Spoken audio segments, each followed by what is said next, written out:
বাবারা শুনে রেখে দেন, জেনে রেখে দেন, আমার আল্লাহ বা দুটো পা আমাকে আপনাকে দিয়েছে।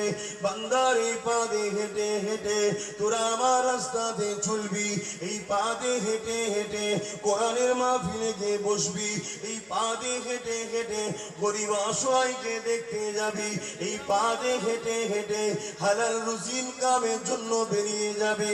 ওরে আমার বান্দা বান্দি রে, তোরা যখন হালাল রুজির জন্য এই কদম ফেলে ফেলে যাবি, আমি আল্লাহ তোদের প্রত্যেকটা কদমে কদমে লিখিয়ে দেব। এ যুবকেরা, তরুণেরা, বাপেরা, এক পদে আল্লাহ তোমাকে আমাকে এত দামি দামি জিনিস দিয়েছে। দুটো হাত দিয়েছে, দুটো পা দিয়েছে, দুটো চোখ দিয়েছে, দুটো কিডনি দিয়েছে, হার্ট দিয়েছে, জবানে কথা দিয়েছে। এসব কিছু দিয়ে আল্লাহ একবারও বলেন বান্দা বান্দি রে আমি তোদের উপরে ইহসান করলাম, আমি তোদের উপরে দয়া দেখালাম, একবারও আল্লাহ বলেন। কিন্তু বাড়ির রবিউল আউয়াল সোমবার সাজেকের সময় নূর নবী দয়ার নবীকে পাঠিয়ে আল্লাহ পাক তোমাকে আমাকে জানালো, বিশ্বে মানুষকে জানিয়ে দিল, এ আমার বান্দা বান্দি রে আমি আল্লাহ আমার হাবিবকে পাঠিয়ে তোমাদের উপরে ইহসান দয়া করলাম। আমার আলোচনা বুঝতে পারছেন তো? মাইকার আওয়াজে বুঝতে পারছেন তো নাকি? তাহলে দুটো চোখ দিয়েছে, 26,000 কোটি লেন্স, যদি 1 টাকা করে ধরা হয় 26,000 কোটি টাকা শুধু দুটো চোখে। শুনছেন তো? 1 টাকায় কি লেন্স পাওয়া যায়? তারপরও ধরছি দুটো চোখের দাম 26,000 কোটি টাকা। আর কিছু দিতে লাগবে? আল্লাহ আমাদেরকে আরো কোটি করেছে, আরো যদি উপরে কিছু থেকে সেই করেছে। কিন্তু আমরা দেখতে পাচ্ছি এসব কিছু দিয়ে আল্লাহ আমাদের উপরে ইহসান করেছে। বলেননি যে বান্দা তোদের উপর আমি দয়া করলাম, এত কিছু দিলাম, দিয়ে তোদের উপরে দয়া করলাম, আল্লাহ বলেনি। কিন্তু বাড়ির রবিউল আউয়াল সোমবার শবে সাজেকের সময় আমার নূর নবী, দয়া নবী, হায়াতুন নবী, মেরাজ ওয়ালা নবী, শাফাআত ওয়ালা নবী, তিনাকে পাঠিয়ে আমার আল্লাহ বলছেন বান্দারে আমি তোদের উপরে বড় দয়া করলাম। জোরে বলুন সুবহানাল্লাহ। এ থেকে কি বুঝলেন? এ থেকে কি বুঝলেন? আমাদের চোখের থেকেও দামি নূর নবী, আমাদের জিন্দেগির থেকেও দামি নূর নবী। এগুলো দিয়ে আল্লাহ বলেন ইহসান করেছি। মুস্তাফা জানের রহমতকে দিয়ে বলছেন ইহসান করেছি। যিনি আখেরি মেসেঞ্জার, আখেরি আওতার, আখেরি প্রফেট, আখেরি রসুল হযরত মুহাম্মদ সাল্লাল্লাহু আলাইহি ওয়াসাল্লাম, তিনি এসেছিলেন বাড়ি রবিউল আউয়ালে। বাবেরা কেন এসেছিলেন শোনেন। এই পৃথিবীর শ্রেষ্ঠ মানুষগুলো আজ থেকে 2000 বছর আগে ঈসা আলাইহিস সালাম বলে একটা নবী এসেছিলেন। জিনাদের ঘরে খ্রিস্টান ভাইরা বলে আমরা ঈসা নবীর মাননেওয়ালা। তারা খ্রিস্টান ভাইরা বলে আমরা ঈসা নবীর মাননেওয়ালা, কিন্তু আলহামদুলিল্লাহ ঈসা নবীকে তাদের থেকে বেশি আমরা মানি। বলুন সুবহানাল্লাহ। হযরত ঈসা আলাইহিস সালাম চলে যাবার পরে এই যুবকেরা, তরুণেরা 500 বছর ধরে পৃথিবীর জমিনে কোনো মেসেঞ্জার আসেনি, কোনো আওতার, কোনো রসুল, কোনো প্রফেট আসেনি। এই না আসা তরুণ এই পৃথিবীর মানুষ কোনো মানবরূপী পশু হয়ে গিয়েছিল। কেমন পশু হয়ে গিয়েছিল? মানুষ নিজের কন্যা সন্তান গুলোকে জেন্তু জেন্তু দাফন করে দিত। আপনারা সবাই কম বেশি জানেন। এত জঘন্য হয়ে গিয়েছিল, জাহিলিয়াতের যুগ বলা হয়।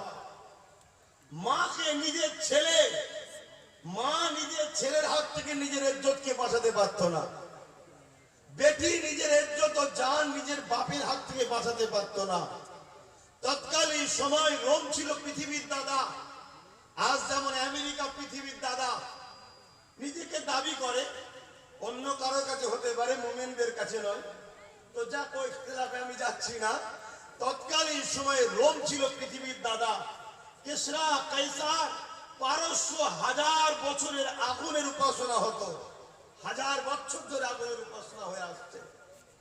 তাদের ধারণা ছিল ছোট্ট ছোট্ট বাচ্চাদের ঘরে উৎসর্গ করতে হবে। তাই তাদের মনোনীত পছন্দ নিয়ে খোদা তারা যে বানিয়েছিল, সেই বাচ্চাদের ঘরে তারা সেখানে জবাই পর্যন্ত করত। গরিবের গলাতে শিকল থাকতো, কোমরে বেড়ি থাকতো, বাজারে গিয়ে বিক্রি হতো। এই ছিল তাদের অবস্থা। এক কথাই বলতে পারি, পুরো পৃথিবী জুড়ে অশান্তির দাবানল জ্বলেছিল। পুরো পৃথিবী ধ্বংসের দিকে যাচ্ছিল। ইনসাফ মানুষ ভুলে গিয়েছিল। আমানতের খিয়ানত হতো, গরিবের উপরে লুট হতো, নারীদের ঘরে ভোগের পাত্রী বানিয়ে দেওয়া হয়েছিল। কন্যা সন্তান হলে জ্যান্ত পুঁতে দেওয়া হতো। মায়ের ইজ্জত বাপের ইজ্জত ছিল না। ক্ষমতাশালী গরিবদের ঘরে শোষণ করত। এই ছিল পৃথিবীর চরিত্র। এই বর্বরতা অসভ্যগুলো মানুষগুলোকে মহান সৃষ্টিকর্তা ন্যায় কল্যাণ সত্যের রাস্তা দেখাবেন বলে সর্বকালের সর্বশ্রেষ্ঠ মহানায়ক, নবীকুলের সম্রাট, দোনো জাহানের সুলতান, বাদশাহদের বাদশাহ, রসুলদের রসুল, আমিনার লাল আব্দুল্লাহ দুলাল, হযরত প্রফেট মুহাম্মদ রসুল সাল্লাল্লাহু আলাইহি ওয়াসাল্লামকে দুনিয়া জমিনে পাঠিয়েছিলেন। জোরে বলুন সুবহানাল্লাহ। আরো জোরে বলা যাবে না সুবহানাল্লাহ? সেই নবী পেয়ে আমরা খুশি না বেজার? সেই নবী এসে পৃথিবীর মানুষকে কল্যাণের রাস্তা দেখিয়েছে। এত সহজে নাকি? আপনাদের এই কি জায়গা জানো, চণ্ডীপুর ফুটবল মাঠ বা এই এলাকা, এই যে দাড়ি টুপি, এই যে ইসলাম, এই যে নাই সত্য দেখছেন, এটা কি এত সহজ এসছে মনে হয়? আজকে কারো ঘরে কন্যা সন্তান হলে ওই বাপ বলে আমার মা হয়েছে, আদর করে, চুমা দেয়। অথচ 1500 বছর পিছিয়ে যাও, কন্যাগুলোকে জ্যান্ত পুঁতা হচ্ছিল। আল্লাহ নবী বলেছিলেন, বিশ্বের মানুষ, এ আবু জেহেল, উতবা, সাইবা, তখন তারা নেতৃত্ব দিত। তোমরা কন্যাগুলোকে কেন হত্যা করছো? ওদেরও তো বাঁচার অধিকার রয়েছে। ওদের কি অপরাধ? ওরা কন্যা হয়ে এসেছে, সৃষ্টিকর্তা তোদের ঘরে কন্যা বানিয়েছে, এতে তো ওদের কোনো অপরাধ নাই, ওদের কোনো ক্ষমতাও নাই। তোমাকে পুরুষ বানিয়েছে, ওকে কন্যা বানিয়েছে, এদেরকে বাঁচার অধিকার দাও, এদেরকে বাঁচতে দাও। আবু জেহেল, উতবা, সাইবা বলেছিল, না, নারীদের কোনো বাঁচার অধিকার নেই, নারী অশুভ, নারী বাবার মাথাকে হ্যাট করে দেয়, নারীর বাঁচার অধিকার নাই। নূর নবী জবান খুলে বলতে লাগলে, শোনো, তোমাদের এই কাল্পনিক বিশ্বাস, তোমাদের এই মিথ্যা ধারণা খণ্ডন করার জন্য মহান সৃষ্টিকর্তা আমাকে পাঠিয়েছে। আমি মুহাম্মদ প্রফেট হিসাবে জানাচ্ছি, কারো ঘরে যদি প্রথম কন্যা সন্তান হয়, এর মানে হলো ওই কন্যার বাবাকে মহান সৃষ্টিকর্তা জান্নাতের পয়গম সুসংবাদ দিল। জোরে বলুন সুবহানাল্লাহ। আরো জোরে বলুন সুবহানাল্লাহ। নারীর মর্যাদা ছিল না বাপ। আজ বিশ্ব জুড়ে নারী স্বাধীনতার নামে, নারীর অধিকারের নামে বিশ্ব জুড়ে আজ ভদ্র লেবাস দিয়ে একদল আমার নারী শোষণকারী রাক্ষস পৃথিবী জুড়ে মাথা চাড়া দিয়েছে। তাই একজন উম্মতে মুহাম্মাদী হিসাবে আমি উম্মতে মুহাম্মাদীকে জানাই, আমাদেরকে সংগঠিত হয়ে নারীদের উপরে জুলুম, নারীদের উপরে অত্যাচার, নারীদের উপরে অমানবিক অত্যাচার, নারীদের ঘরে অধিকারের নামে যে বেলাইনে নামানোর ষড়যন্ত্র চলছে, এর প্রতিবাদে গর্জে উঠে বিশ্বের মুখে মায়ের জাতের ইজ্জতের শান মর্যাদাকে উঁচু করে ধরা উম্মতে মুহাম্মাদী আমাদের জন্য দায়িত্ব আছে না নাই? আওয়াজ দিবেন, আছে না নাই? তবেই তো উম্মত। আমরা মনে করি নামাজ শুধু ইসলাম, না নামাজ পড়ে নারীর অধিকার দিয়ে আগে। আমি বড় পাওয়ারের সাথে বলে যাচ্ছি, আলী আকবর সিদ্দিকীর বেটা তো, তার আগে জুলফিকার সিদ্দিকীর পুতাও আমি, জামানার মুজাদ্দিদের ঘরের আওলাদ বলছি। অহংকার করছেন উলামা ভাইয়েরা বসে আছে, বলেছিল আমেরিকায় মুসলমান আসতে দেব না, আমেরিকাতে মুসলমান ইসলামকে মুছে দেব। কিন্তু মনে রাখবেন, ইসলাম কোন মানুষের বানানো মত নয়, ইসলাম মহান স্রষ্টার মনোনীত ধর্ম। ইন্নাদ-দীনা ইনদাল্লাহিল ইসলাম। এই আমেরিকার বুকে ডব্লিউ বুশ বলল ইসলামকে রাখবো না, আর মহান সৃষ্টিকর্তা কি বললে, এই বুশ শুনে রেখে দা, আমি আল্লাহ পারি তোমার ঘর থেকে ইসলামের বাতি জ্বালাতে। এই বুশের কোনো পুত্র সন্তান ছিল না, তার ছিল কন্যা সন্তান। ওই কন্যা সন্তানকে মহান সৃষ্টিকর্তা ইমানের কলেমা পড়িয়ে দিয়ে কোরআনের হাফেজা বানিয়ে দিয়েছে। আরো জোরে বলুন সুবহান।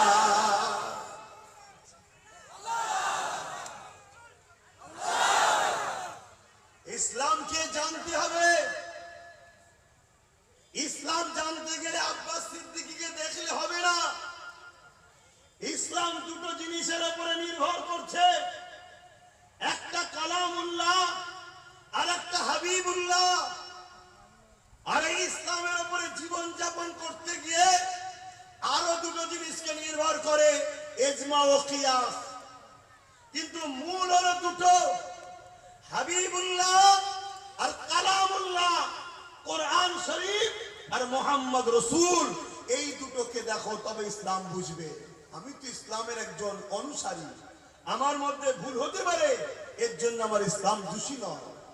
শিক্ষক হিসাবে মোহাম্মদ রসুল্লাহ আর কিতাব হিসাবে গাইড বুক হিসাবে কালামুল্লাহ। আমি আপনাদের সবাইকে বলবো, ইসলামকে আমাদেরও জানতে হবে।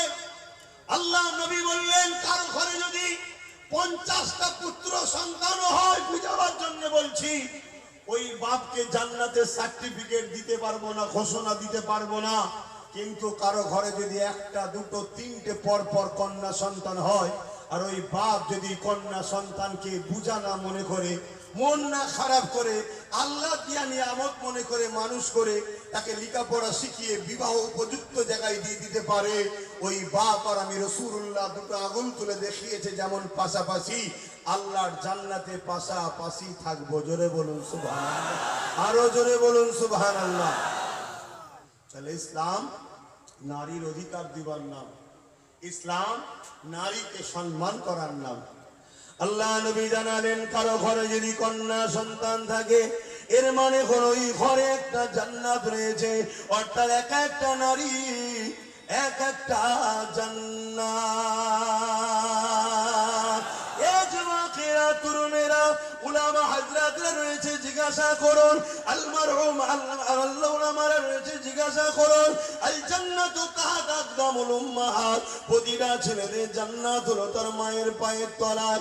এই যুবকেরা দুনিয়া জান্নাত জান্নাত জান্নাত করে পাগল, আর আমার রাসূলুল্লাহ ওই জান্নাতকে মায়ের পায়ের তলাতে দিয়ে দিয়েছে।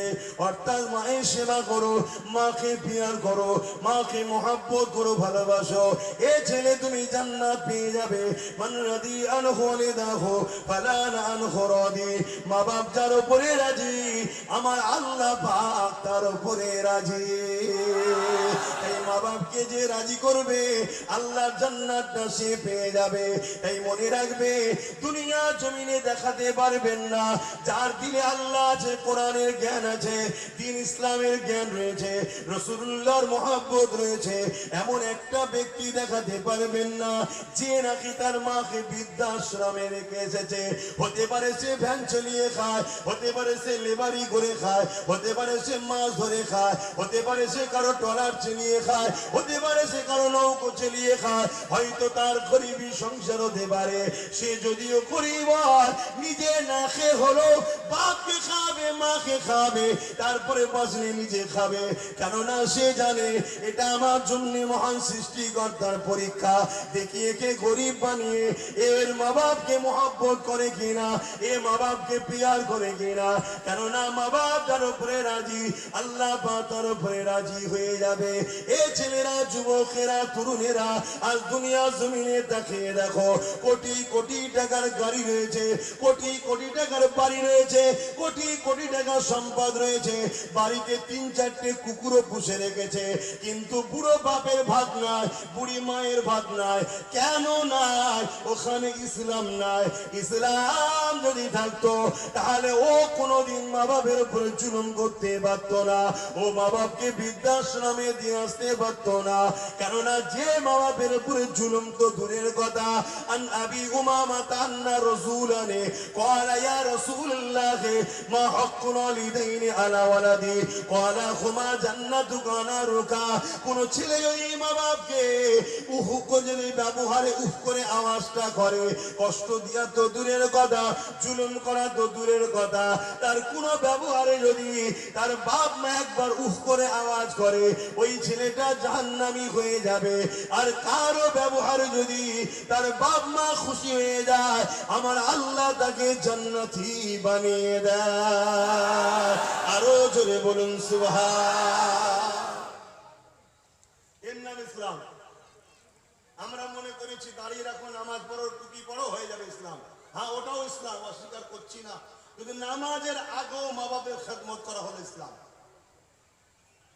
আমি ভুল অস্বীকারছি নাকি? কারণ এতদিন আপনারা কি শুনেছেন জানি না, আমি নতুন মানুষের ইখতিলাফ করতে চাইছি না। বলুন আমি ভুল করছি কি?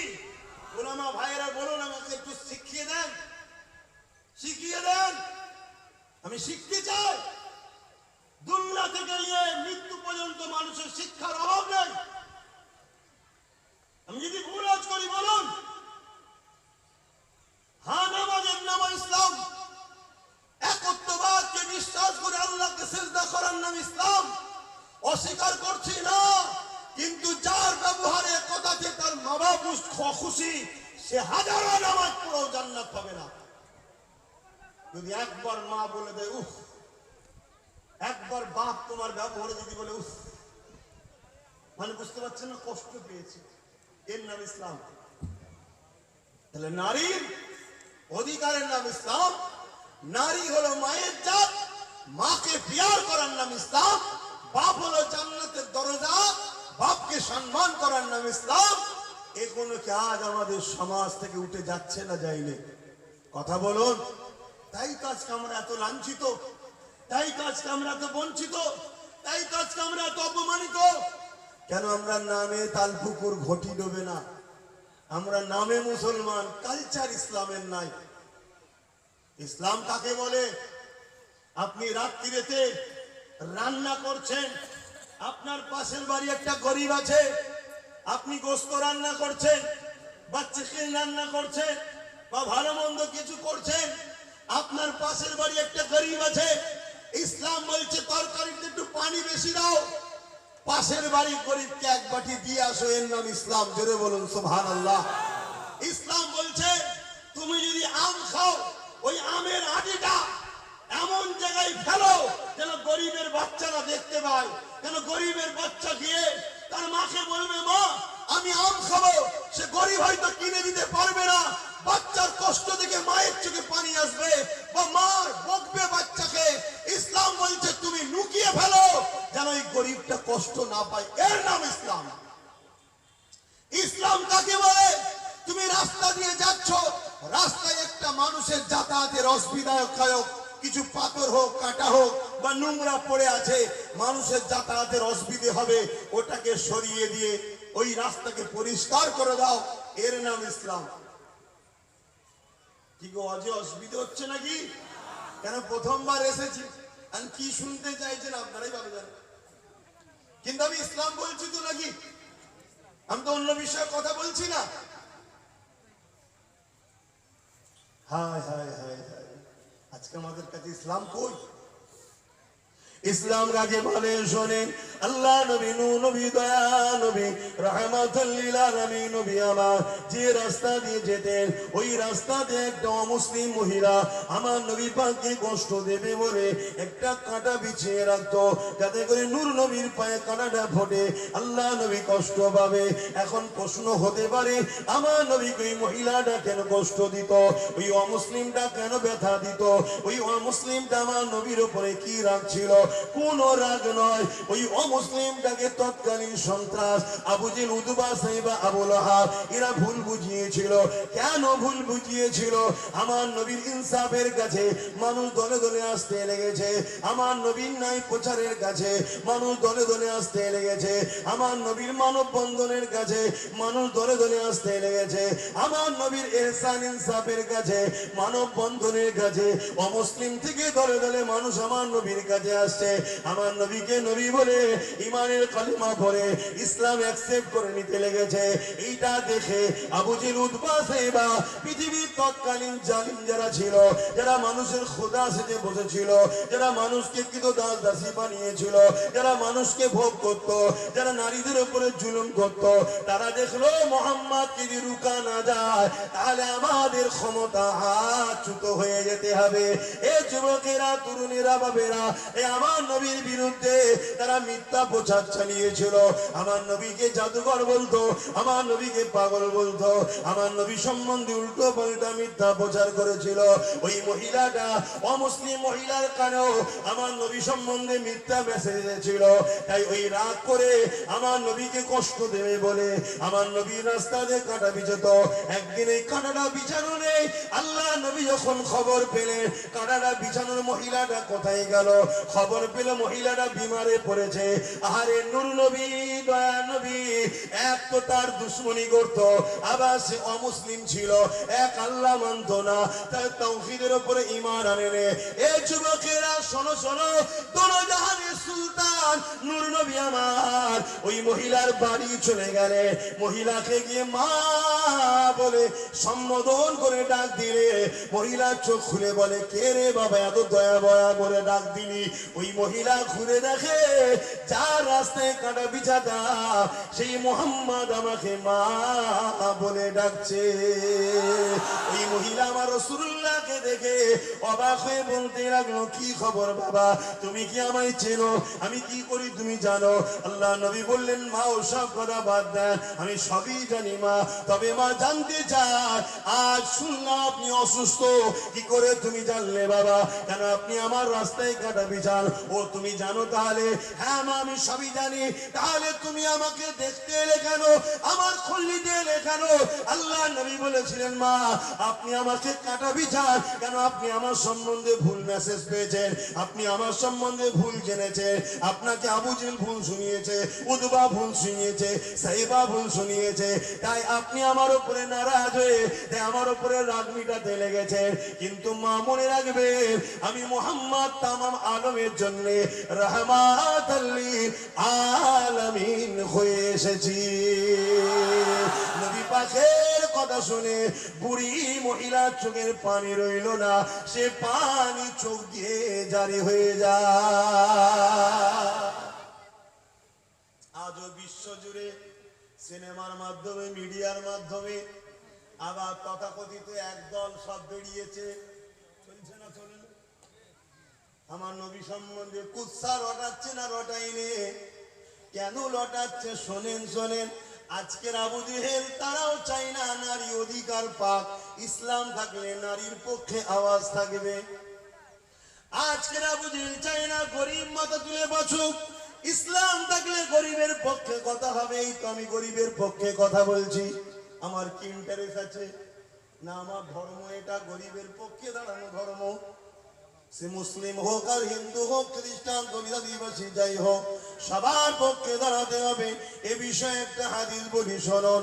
আমার নবী বসে আছে, এক ইহুদি লোক এসেছে, ইহুদি অন্য ধর্মের মানুষ, যারা মুসা আলাইহিস সালামকে মাননেওয়ালা দাবিদার, কিন্তু আলহামদুলিল্লাহ তাদের থেকে বেশি মুসা নবীকে আমরা মানি। জোরে বলো। তো যাই হোক, ইহুদি এসে আমার রসুলকে জিজ্ঞেস করছে, মুহাম্মদ সাল্লাল্লাহু আলাইহি সাল্লাম বলুন তো ইসলামের সব থেকে ভালো কাজ কোনটা? ইসলামে সব থেকে ভালো কাজ কোনটা? আমার নবীকে জিজ্ঞেস করছে ইহুদি এসে। আল্লাহর নবী কি বলেছিলেন? মসজিদ তৈরি করা, বলবেন তো? মাদ্রাসা তৈরি করা,